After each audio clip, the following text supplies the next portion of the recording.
Brady is a class clown. He's loving and he's a great kid.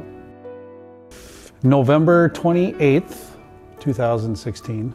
I was at work. I got a phone call from my wife that our son Brady had been playing in the playground at school and had gotten hurt. He was slipping around the steps and I was running super fast because I was getting chased. And then I just fell over.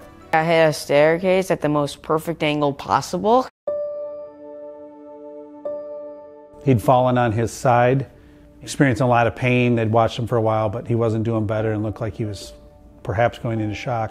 I walk in and Brady is ghost white, sweat, like he was in a shower, like it's like running down him.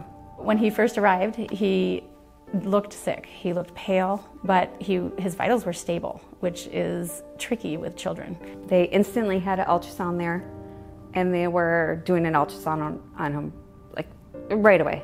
It's a great screening tool that we have that allows us to rapidly assess whether a patient has internal injuries. They told us we needed to do a CT scan because the ultrasound was showing some things. I could see his right kidney just fine, and his left kidney, I just couldn't see it. And he was a young, thin, healthy person. There's no reason why I shouldn't be able to see that left kidney, and that's where he had fallen on the stair. So immediately I was concerned that he had injured his kidney. Dr. Fish looked at me and said, "You need to go to a trauma hospital. Where do you want to go?" We got Brady all loaded up in the back of the ambulance and we went to Children's. I got there, they put me inside of a room, lots of people around me. There was an insane amount of doctors and nurses and people working on him. The great thing that with technology nowadays especially, they were able to look at all the scans that were immediately sent down from Ridgeview. They'd already talked to Dr. Fish, so it was nice to know that they were all on the same page and communicating that fast. Brady had ruptured his kidney and they explained it like he scrambled it, like it was in multiple pieces. Throughout the whole thing, Brady was awake, and my wife was able to be up right by his head and talking to him during this. And the problem they were having was his internal bleeding. So I think it all really hit when he looked at her and said, "Am I dying?"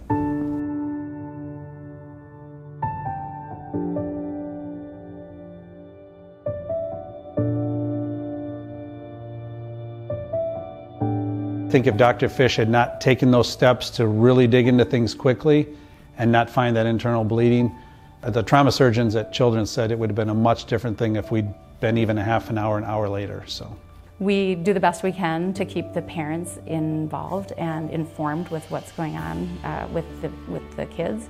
And what we're hoping with the new ER is that we'll have more room and space available to keep families comfortable and informed. Yeah, there you go, one here. the thing that Awesome. really hit me about the ER staff and the staff at Ridgeview was just the caring, compassionate, quick work that was done.